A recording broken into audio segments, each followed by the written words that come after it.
So we delivered the second Fox Wales report, and there was 2 or 3 aspects of that. One was it helped us understand why some of these terrible incidents happened. And before I go further, I just want to say again, I'm deeply, deeply sorry for what those victims had to go through. It was absolutely horrendous. The Fox Wales report has helped us understand a bit more about why some of these things happened. It also made a number of recommendations, 35 recommendations about things that we could do to change our process, our culture, the organisation, and we've accepted those in full.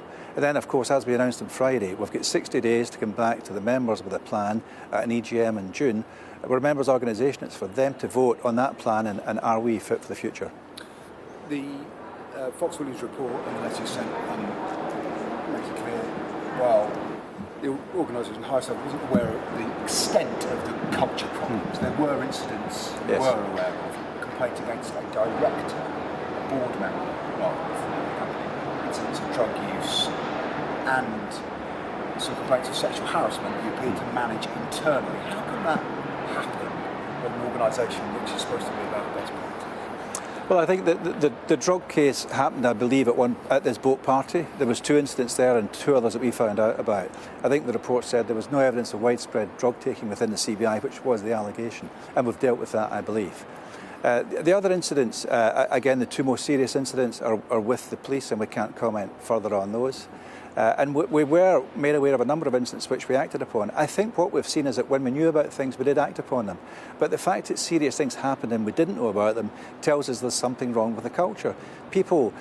Women found that they couldn't come forward, their voice wasn't heard, and that's the concern to us. So we have to change that. I think what we've had a system of in the past is an organisation that was over-complex for its size, too many layers, too many managers, not trained enough for these sensitive people issues. The people and cultural agenda was not top of mind. It wasn't, the HR director didn't sit on exec committee. The board didn't hear very much about people issues. We've addressed that through this report as well. So a combination of a number of failings that led together to be a more serious overall failing. So I'll just try one more on this. You say that you tried to deal with allegations of sexual harassment and resolve them within the business. How can that ever be right? Well, I think there was a number of incidents that have been dealt with in the past, and without getting into details of incidents, there's always a spectrum of sanction at the end of that. In any organisation, if you look at ACAS, that's what you'd expect.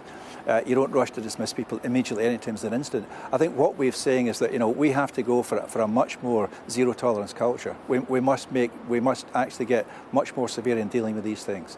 So I think where we had resolution before that was agreed by both parties, we're still saying that that's probably not enough, and we have to have a zero tolerance culture here. Are you in communication with the police at CBI? Yes, we are. We have been cooperating with the police over these 2 very serious incidents. Is it going to take police action, do you think, to let you try and wipe the slate clean? I think that's a separate issue. I think the police will determine if there's a case to answer there, and if there is, they will prosecute that. That's out of our hands. And if there's not a case to answer, we've nothing to investigate. So I think we're more focused on what we can do, and that's about rebuilding. For us, it's about rebuilding the trust that we obviously lost with the members who left us on Friday. It's rebuilding trust with the political stakeholders, because what I do know is that in every major economy in Europe, they've got a CBI equivalent. Business needs one voice to be able to talk to the government. The Chancellor said that today. They need one single voice to talk to. We accept it today, that's not us. But the work that we're doing over the next 60 days is to rebuild trust in this organisation and become that one voice for British business. A couple more, if I may. The recommendations and the action you're taking is quite technical.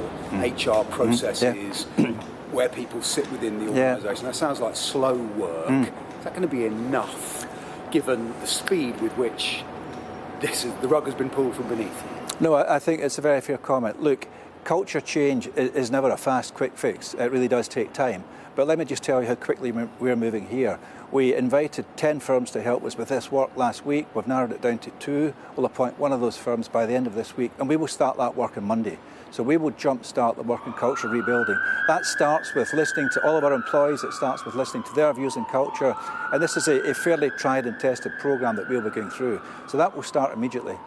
The new Director General, she's well regarded clearly by you. She has a good reputation, but she is part of the CBI historically during this time. Is it possible to reboot with the Director General who was in the building when this was going on? I think so. Rain was a part of the CBI for quite a while. She left the CBI and went outside. Look, Rain, having been part of the CBI, knows what's good about it, she knows what's bad about it. She was a champion for women's rights, women's advancement, and I think made a lot of progress for women within the CBI, hence the great gender balance that we've got today.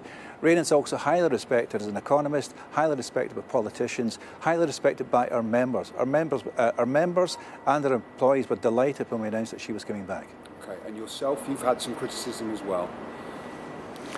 Listen, I've been criticised. That goes with the job. That goes with being the ultimate accountability for this organisation. I am the president and I will take whatever brickbats are out there. But it's my job to help resolve this, to get us out of the situation we're in just now. It's not for me to walk away or say it's too hard. Chancellor told me this morning there's no point in talking to the CBI. Can you change that? Indeed. What he said is that there's no point in talking to the CBI at this moment. We want to present to him in 60 days' time. This is why he should be talking to us. And coming in for an election, with an election less than 15 months away, British business is screaming out for a voice to talk to government and the opposition.